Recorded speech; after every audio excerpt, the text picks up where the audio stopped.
So my question is, on an app when this guy keeps on winning and this guy keeps on losing, let's do something to make him win. And that is the Mm, 97% of the guys. So now there's a match. They both want to do something. So now mm. there's a common interest activity that they have chosen that they want to do. If you have a lot of girls on an app, it'll be easier to get guys. But Correct. vice versa doesn't really work. You're watching Next Big Wave, the podcast for founders by founders in Southeast Asia. In this episode, we're going to talk about founder journeys, growth strategies, and much more. Just to help me out, if you could like and subscribe, it would be awesome. And let's get into the episode.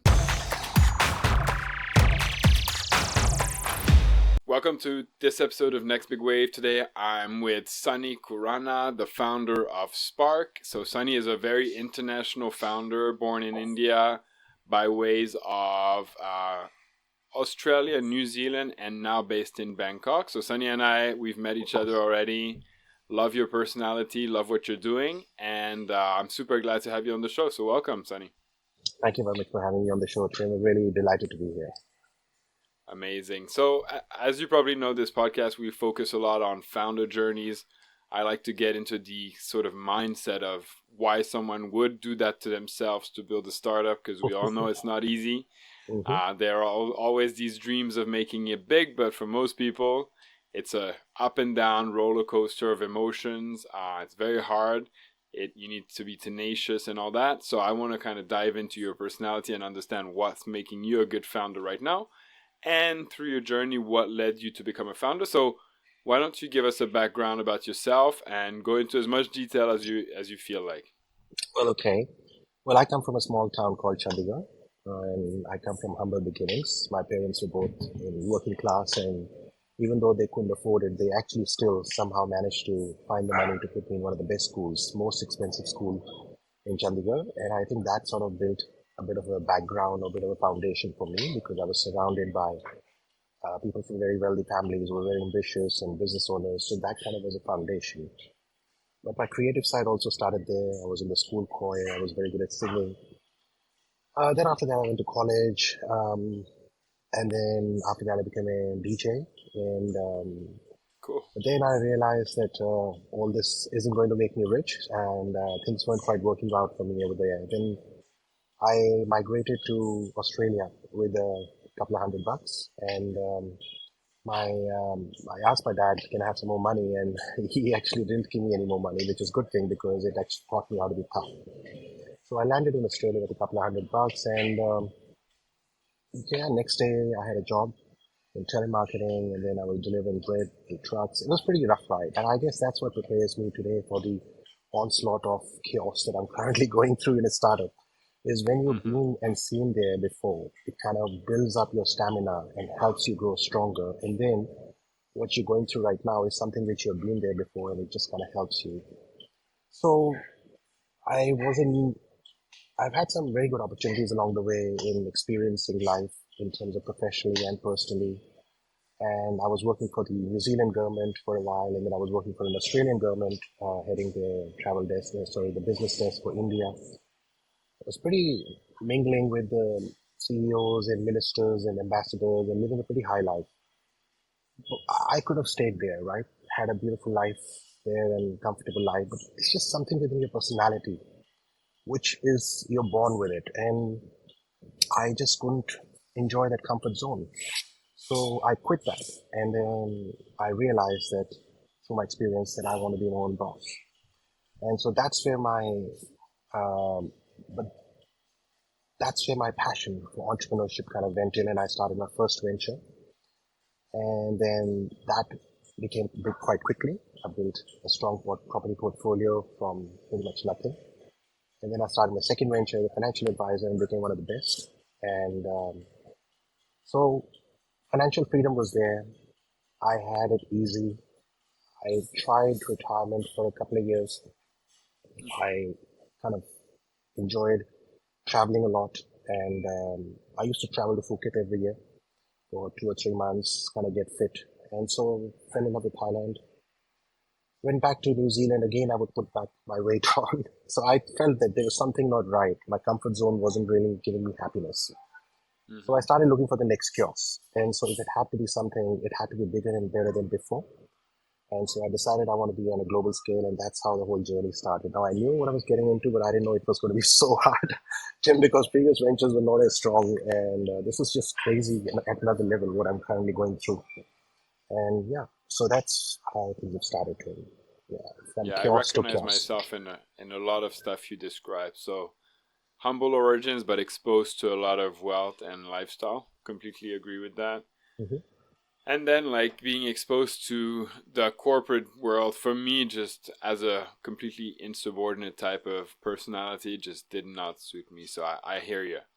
Mm. Okay, so I see that you mentioned a few ventures, but currently you're working on two things. You're a founder at Property Mojo. Is that still the case or not? Because I haven't heard of that one. Yes, Property Mojo was created more so as a support for people in New Zealand who I see do not have the knowledge that I have. I mean, I started with $200 and bought my first property somehow, somewhere. And then that turned out to be a gold mine property, and that led me to buy many more properties, and I've kept on buying. So there was a certain amount of smartness and knowledge which I attained from my mentor. So I just wanted to pass it on because I see New Zealand society is very kind of a village society where everyone likes to look after each other. So that was one of my efforts. Before I forget my knowledge and move on to the next thing, I decided to document and create a course. And my primary target market was to give it away free to nurses, teachers, and the firemen and policemen. So as a financial advisor, I was financial advising a lot of clients in New Zealand. So it was more of a helping people out and helping them achieve what I have achieved doing the hard yards. Yeah.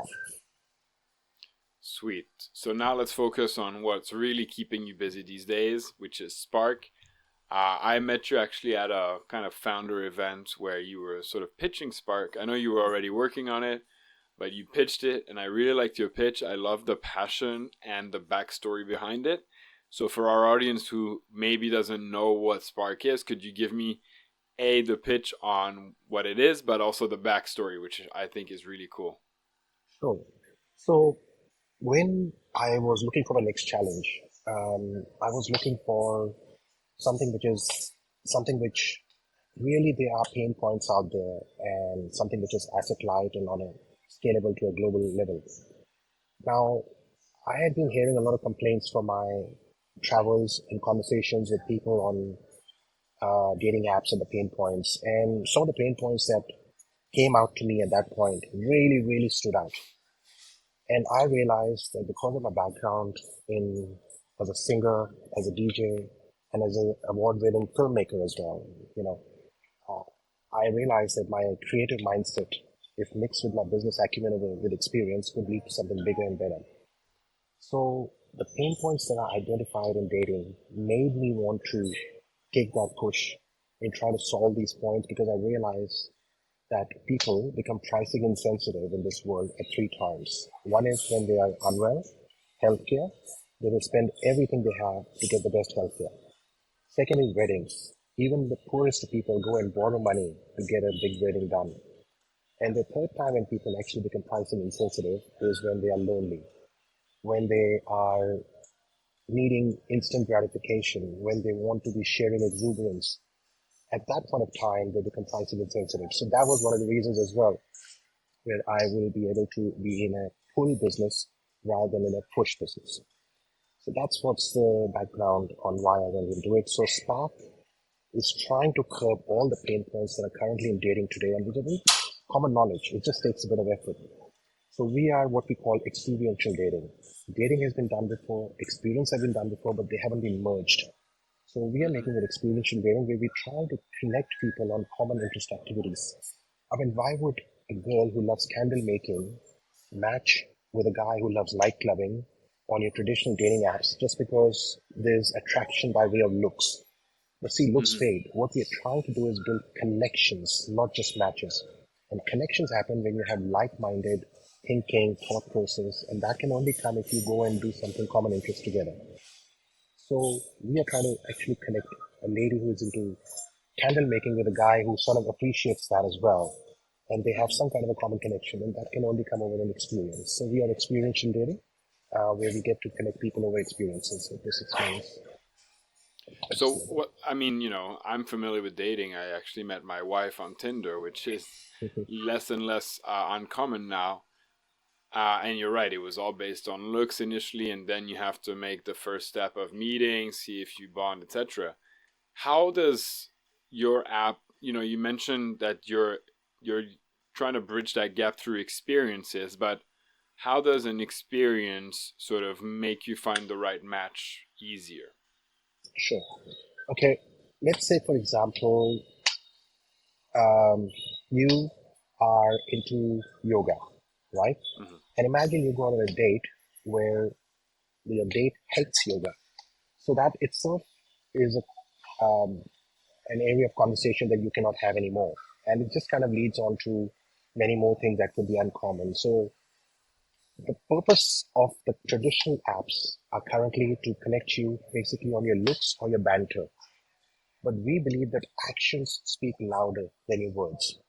Imagine Hmm. there's an airplane where there's no first class, no business class, no economy class. Imagine they're all sitting together. How do you really make out who's business, who's economy, who's first class? You can't. They're all the same. And that Hmm. is what is happening on traditional apps where everyone is mixed up. So when two people are matching with a girl and one is number 10 and one is number 9 in terms of looks, obviously the 10 will win. But this 9 could be the CEO of the next company. And this could be another dead, bland, boring kind of a bad date. So Hmm. we need to highlight this gentleman above this person so that he can be able to provide complete data for the date to be able to pick not just based on looks, but on other aspects as well, their class, their culture, the character. But class, culture, character is not something you can go and speak about. You can't just go and say to someone, I'm classy, I'm cultured. It has to be implied. So Right. implying can only be done via actions. So we are So providing so an action. Mhm. so Spark is basically dating for kind of upper class people, I would say, right? and Correct. and you don't want to, of course, show your bank account on the app. So instead, to provide them information about your class, you say, hey, I'm going to invite you. I think you mentioned things like, I'm going to invite you on a helicopter tour, or we're going to fly private to an island, or whatever. Those are the ways you show that wealth without having to show a bank statement. Is that right? That is one aspect. We not necessarily going all out in terms of private jets. That is possibly towards a third date or fourth date. But the first dates are normally meant to be quite speakeasy bars, to budget friendly restaurants. The first date is mostly to be able to connect, to see whether there is a. Okay. But what this activity does, it solves a few pain points. A, where we are going, what we are doing, who's paying, and whether we be going as a common interest or not. So how we work is when, let's say, Nancy goes to our app, when she's onboarding herself, she's going to select some experiences for our app, which she's going to add to her favorites list. Now, Tom also goes to our app and he also chooses some experiences in his favorites list. Now, our algorithm uses vibe modeling to connect them on many other aspects. But one of the aspects Hmm. is that if she wants to drive a sports car in Bangkok and he wants to drive a sports car in Bangkok, so now there's a match. They both want to do something. So now there's Hmm. a common interest activity there they have chosen that they want to do. So now, if they decide to go on something, doing that together, now there's a connection. Now, during that Okay. experience, they will let their guard down. They will giggle. They will make mistakes. For example, there's a cooking class. They drop something. So that is when they let their guard down, it doesn't seem like a job interview because when you go and meet someone at a pub, there's so many Yeah, yeah, questions yeah. going through your mind. Which pub are we going to? Is he safe or is he a weirdo? Because you don't know, right?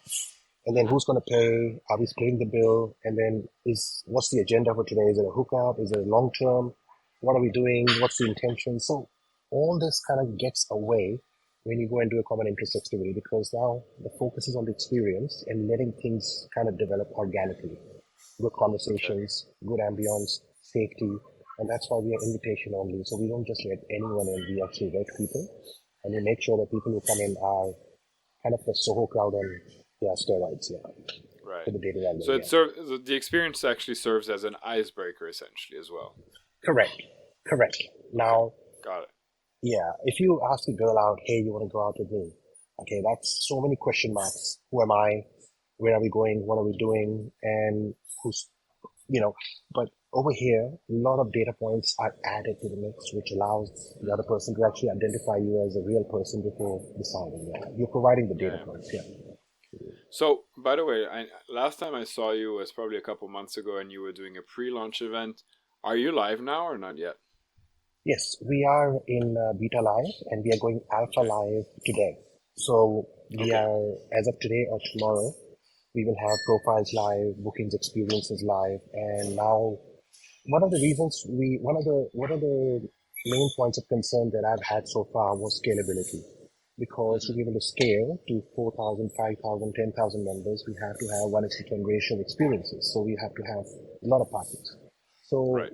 that's been really good because we just signed up with the Hungry Hub.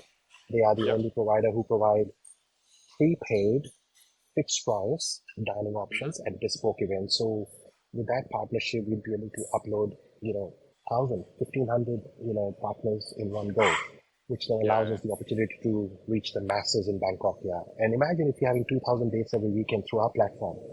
So that's a pretty good margin that we can mark up to the perceived value of the Of course. experience. Yeah, correct. So, remind me, did you raise funds initially for this one, or are you bootstrapped? Yeah, no, we've raised $320,000 US from Okay. angels, friends, and family. Now Okay. we've just recently launched a pre-seed round of $500,000 Okay. over the next 8 weeks. This 500,000 will allow us to mature our product by December, achieve, Mm-hmm. try and achieve break even by December within Bangkok by having 600 Okay. paid members. And then next year we launch in Singapore, Manila. That Mm-hmm. allows us an opportunity to go into two markets at the same time. And then 26, we will go into four markets, and 28, we want to go into eight markets. We want to be in Okay. 30 markets by 2030. Correct. Amazing. Mm. Cool. And so you mentioned you're in a beta stage right now. How many users are testing out the app? So we have 300 profiles, but we've only made Okay. about 100 live. 300 profiles are ready to go live in the next 48 hours. And overall, our waiting list has exceeded 1,000. So Oh, congrats. we have started an email user journey to start to invite them to create activate their waitlist into actual live profiles. But at the same time, we're also adding a lot of experiences. We added Mm-hmm. about eight so far. We are about to load another 25. These are Spark curated experiences over and Mm-hmm. above the Hungry app. So it's all coming up together, Tim. It's just been one heck of a ride. It's just Oh, when I know. you Too resolve many one things thing, to do. yeah, Mm-hmm. it's just juggling. Yeah, Yeah, that's yeah, and dating app is tough because it's a chicken and egg problem, right? You need people on the app to attract more people, but how do you get the first one? And on that note, I remember when we first met, you told me about this incredible growth hack you had, because as you can imagine, like if you have a lot of girls on an app, it'll be easier to get guys, but correct. vice versa doesn't really work. Yeah, So what you did, if I'm not mistaken, was you hired a bunch of kind of party girls to go into different clubs, like high so clubs, to recruit other girls and tell them they'll get a free profile and this is what they can expect from the guys. And that was one way for you to get a lot of girls on the app. Did that ever happen? Did you execute on that? If you're watching this and you're a B2B startup founder in Southeast Asia struggling to grow your startup, we have a whole community of founders just like you. And on a weekly basis, we discuss strategies and growth hacks. We'd love to have you amongst us. Feel free to join at nextbigwave.co or find the link in the description. I'll see you there. Back to the episode. no, that execution did not happen to that angle that you mentioned. Hmm. One thing we've realized is that we don't want to spray and pray. We want to Right. be keeping it very clean. So we know our cohorts. Our Mm-hmm. cohorts are the high net worth and high earners. Mm-hmm. Where do we get them? We get them places like Sasson Business School, YPO, Entrepreneurs Organization, luxury real estate like lovers and expensive cars and art lovers. So we know where these societies are. So we are only targeting those. But one of them Mm-hmm. also includes co-working spaces where we can get these professional, educated clientele who is who are high earners but not rich yet. So we've been targeting a lot of these cohorts, and we've been doing a lot of functions and events and creating a lot of noises at places like Soho House and bars and high-end restaurants, and we've been doing a lot of singles mixes. So as a result of all the marketing and all the media exposure that we've managed to achieve over Mm-hmm. the last 6 months, we onboarded a wait list. Wherever we would go, they would come onto a wait list. So we have already onboarded 1,000 plus quality, real amazing people from Bangkok who are eager and willing to participate. Now, one of the reasons why they're so eager and willing to participate is because it actually solves a need. These guys Mm-hmm. are lonely. They are not able to match on the current apps. And they are keen to meet someone, mingle with someone. They have the money, they want to spend, but they don't know who to go out with. So there's a real need, and especially in this digital world. People are really, really looking forward to a human connection, which is not digital, but physical in real world. So I feel it's a no-brainer to me. Yeah, yeah, Once it makes catches sense. virality, it's just like it's going to be amazing. Yeah, amazing. So, like the main difference with Tinder and Hinge, I think, is the recent one is those people are younger. They just want to hook up. Your crowd is older. They don't have time to waste on apps, and they want to look for more serious partners. Is that kind of the difference of ICP? No, the pain point is that success in most people comes after 30s, right? Mm-hmm. As you cross your 30s, you start to get more successful. But at the same time, your acceptance on these current dating apps reduces Mm-hmm. because only 3% of people match, 3% of guys. And these are the guys Mm-hmm. who are young and good looking and really hot, right? So my question is, on an app when this guy keeps on winning and this guy keeps on losing, let's do something to make him win. And that is the Mm-hmm. 97% of the guys. And look, Yeah, yeah. these are not bad guys, but when you compare between apples and apples, you have to choose the brighter one, right? So we just need to make sure that what is this apple bright about? We just highlight that. So we are giving an opportunity where if someone asks out someone on a classic date, there's a higher percentage of curiosity that, let's say a guy asks a girl out, there's a higher chance that the girl will actually be curious enough to go check out who this guy for real is and not just rely on the picture. Whether he's a CEO, has two cats, travels to Tokyo regularly, plays golf. Mm-hmm. Now the girl is getting a complete picture, and now she can take a decision whether or not to accept the date. And even if she does decline the date, now she is aware of Spark as an app, and then she can go and onboard herself, and maybe she can meet someone else. So Mm-hmm. we believe that experiences create memorable moments that are remembered for Yep. life. Words are forgotten, but experiences are remembered. So that's what we're trying to create, an experiences economy. Right now, we are targeting dating for singles, but we very much see a marketing for dating for couples in the sense that when people are in a committed relationship, over the years, it becomes harder to maintain that spark. With time passing, the spark kind of dwindles. So we believe, and we've spoken to a lot of couples. We ask them, what do you do every Friday, Saturday, every weekend? Oh, every second week we go to the same, we circle around the same two, three restaurants. I said, but there's 50,000 more restaurants. Why don't you go somewhere else? Maybe go for a salsa Mm-hmm. dance. Maybe go for a candle making session or a cooking class. Oh, it's too hard to curate. And was I speaking to you, or was it someone else who told me that it took them 6 hours to curate a 2 hour date for the wife on the anniversary or the birthday? So it is very cumbersome, and calling the concierge is really hard. You have to make the calls and curate. So I think it's not for everyone. So we are trying to create a kind of an economy where all the concierge Mm-hmm. experiences are available to you right then and there to book right then and there on the app. Yeah. Okay. And I'm putting my growth hacker hat on right now. That 97% of guys that don't get proper, experiences from Tinder and all those apps, that would be a good target market for you. Yeah.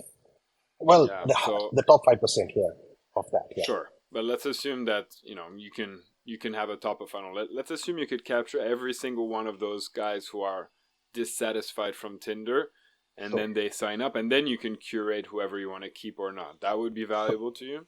Correct. Sure. Okay, so here's how I would do it if I was running growth at your company. Sure. I would use my marketing team and create 20, 30, 40 beautiful girl profiles on Tinder and Hinge and Bumble. Mm-hmm. And I would swipe right on every single guy that is actually more average looking to low looking. And then Sure. start a conversation. They would be shocked. Okay, like I never matched. You have to sound legit. You have to look legit. The photos can't be like fake looking. Start Right. conversations with every single one of those guys and say, you're interested in them, but you're kind of scared of Tinder because you've had bad experiences.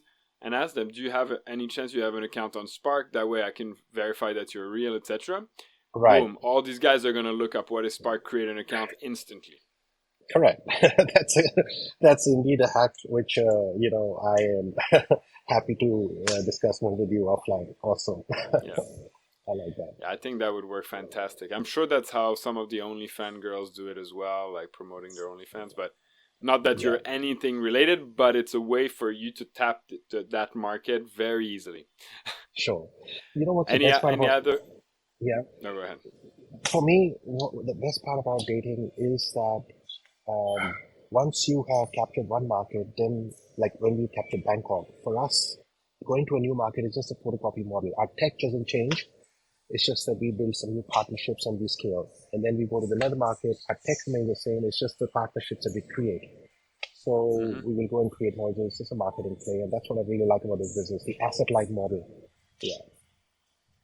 Absolutely. Have you thought of any other like really powerful growth strategies for your business, or you still kind of getting to know the market, the app before you even think of like hyper growth? Well, we have not been very strong on social media marketing so far because we were not live. But that is something which we are about to do now. So we are about to go Hmm. very hyperbole on social media marketing and digital marketing. That's one of them. And of course, we have a huge wait list and we have had some beta testing and now we are going to go alpha. So now is when I would really be going full throttle in trying to drive traffic to us. So we are looking at getting published in some magazines, getting featured in some of Hmm. market magazines. We have some PR activities planned, and we will be doing a lot of singles mixes across Bangkok because we have a lot of partner properties who are very keen to support us. So they have said that we can do weekly singles mixes at their venue. So we intend to make Spark mixes the talk of the town, the ticket to be having every weekend. And Hmm. our customers and clients and members would have the priority to attend and bring their friends and whoever they wish to come with. So some of these hacks are ongoing, but I would love to discuss more. I'm always open. I believe learning and from peers like yourself who have been there, done that. I'm very open to these ideas, and I would love to connect with you and see what you may feel. For my part, I think the pain points are too many. There's another pain point right now, which we are trying to resolve, by the way, Tim, is that we ask a lot of pretty girls on the street and everywhere we meet, how often do you get asked out on a date? Hmm. And the answer was surprising. Once a month, if at all. And from our guys' perspective and my life's experience is that we guys normally would hesitate to approach a girl on the street or in the mall or in an office for the fear of rejection, assuming that there's a pile Hmm. of guys already lined up for her and we are out of the league. So there's a major disconnect. And then we also looked at and said, what if a guy was to approach a girl in the mall or in the restaurant and ask her out? Obviously, the girl will have to take a decision on incomplete data because she doesn't really know anything about the guy. So there's a real major problem. So why are guys not approaching girls more often and why are girls not getting approached? And it's because of Hmm. incomplete data. And so we need to give the girl complete data about the guy so that she can take an informed decision and doesn't have to take a decision in split second. So now on Spark, a guy can curate a date and share the date on social media with whoever they want. Now, when the date invite goes, when it's clicked upon, now it's heading back to the Spark and she's getting full data about the guy. And that's one more problem that we wanted to solve, that anyone can ask anyone out on a date in a very classy way without the fear Hmm. of rejection. So that's a major pain point that so far other dating apps are unable to solve. Yeah. Okay, so let me get this straight. And because I find it really interesting, if that's not what you're doing, it's something you might want to explore. Right now, when you want to offer an experience to someone, it's because you've matched with them and you're offering them the experience to them specifically. Right. Or are you, because this is an idea that might work as well, are you, as a guy, I'm like, look, I want to go race an F1 with someone. Yeah. You offer that on like a date marketplace, and girls can apply to be your date on that specific date.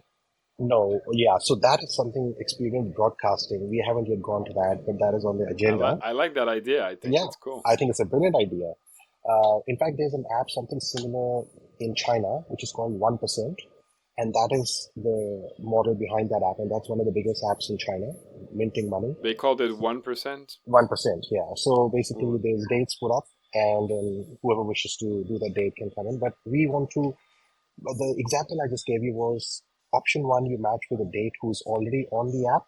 So now there Mm-hmm. is no disconnect. They already know each other's profile. But I was suggesting that if you go to a mall and there's a restaurant, or if you are in a party and there's common friends, I think there's a lot of disconnect amongst being able to ask someone out on a date in a way that they don't fear rejection, and at the same Right. time they get the maximum chances of an acceptance. Yeah, so you can actually ask anyone out on an experience, even if they're not currently on a platform, which creates a bit of a Oh, virality I see. factor. Okay. It creates a Yeah, virality that's factor.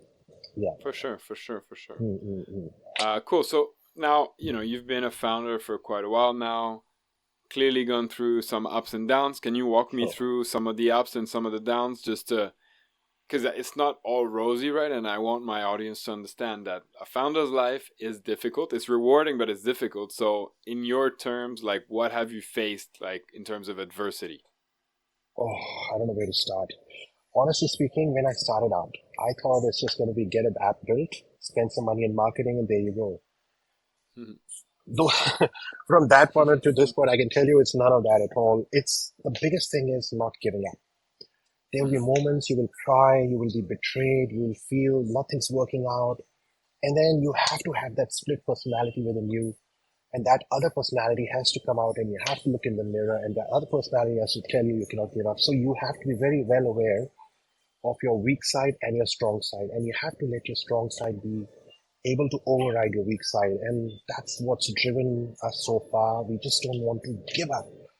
I mean, it's just that's it, not giving up. And it's been really tough because let's face it, 99% of startups do fail, and so most people who we thought would be helping us actually skimmed us along the way. Mm-hmm. Not most, quite a few people who I felt that if they had not done that, they would have enjoyed this journey with me throughout and succeeded with us, right? So there's bigger rewards which could have followed. So be very careful because people will always try to think that you're a startup. They will try and understand how much money you've got, and just as soon as they can get it out of you, because the chances of success are very low in the world's eyes. And that's probably the reason why investments don't come easy, because 99% is a big number of failure.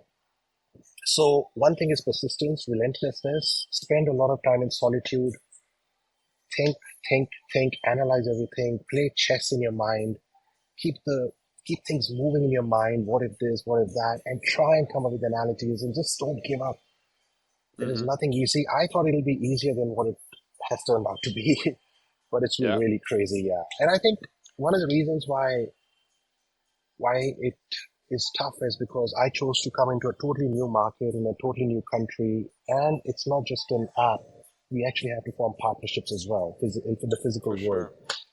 So it's been a crazy journey, and I come from a non-tech background. I don't know how an app is made, Mm-hmm. so you have to trust and rely on others to do the right thing. But when they don't do that, then by the time you realize it's already late. So then you go to another Mm-hmm. provider, and then this that. But finally, I have a Yeah. CTO now who's a rock star.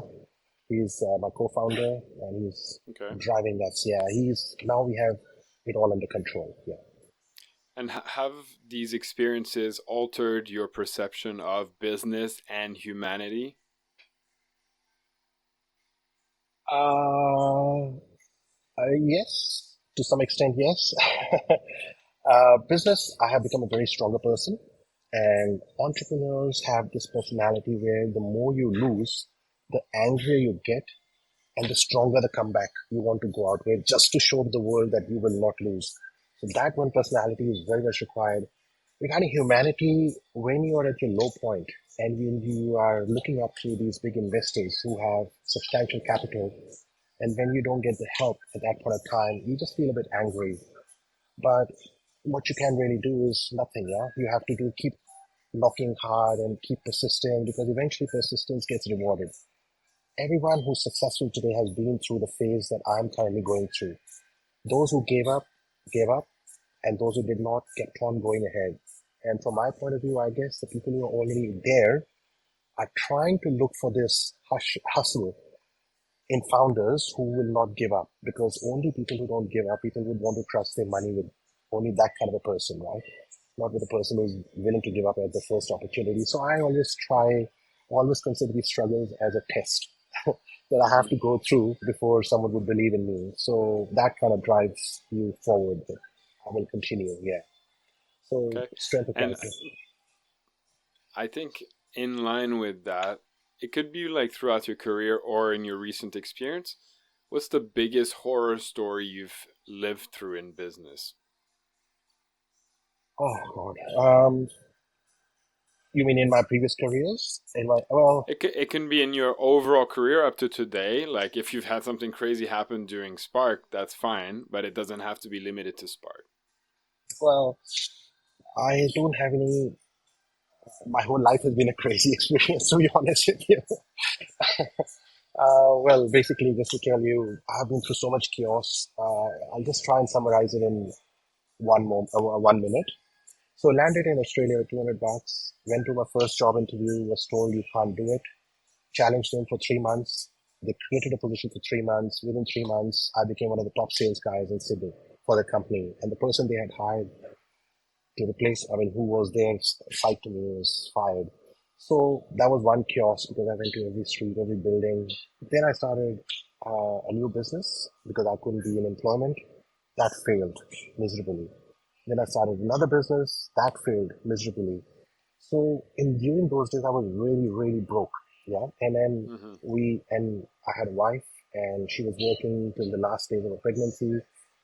And then just life has been really one chaos after another. And even from the time when I landed in New Zealand with just nothing, and then from there to achieving financial freedom and retirement in just 7 years was nothing but chaos. It was just toil, 12 hours a day every day. And so I don't really have any horror stories per se, except that you get skimmed by some people, but I don't. I focus on the big picture. I just feel that I just feel that challenges are nothing but an opportunity to grow stronger, bigger, and some people avoid challenges. I love challenges. I invite chaos. So per se, you could say that I'm a pretty strong guy. I can handle it all. Yeah, not Mm. really something drama. Whatever's happened has happened. Look forward. I love it. I really appreciate you sharing and being so open about your life, your business. Super insightful, and I'd definitely love to take this offline at some point, discuss some strategies with you. Sure. But before we close up, do you have anything you want to shout out to, personal or business? Well, I just want to thank our angel investors because during my process of raising angel investment, one thing I've realized is the people that I thought would be sure shot angel investors in me were the ones who did not invest. And then people who I thought would never invest in me suddenly just came up with the money. So that is one thing. Do not assume that just anyone and everyone will think in your mind. It's just a total different shift in mindset. And thank you to all my angel investors, and thank you to my team right now who are holding this fort together, especially Mario, who has been with the company right from day one when I landed in Bangkok. We've been through struggles and challenges, and he was there. He has held the fort. Many came, many left. Other than that, I'm looking forward to working with Hungry Hub. Thanks for their confidence. They're really awesome, and we believe this partnership would really grow because when we move to Singapore next year, we'd want to move with Hungry Hub. A few things in our mind, and I'm just grateful to everyone in the LinkedIn community because I see a lot of likes and encouragement. And I thank you, everyone. And I assure you that Spark is on its way to the next big thing. It's just the way Sunny operates. And thank you. I can't wait to stay up to date on the journey. Sunny, thank you so much for being here today. That's the Thank you pod. so much. Thank you so much. I appreciate it. Bye bye.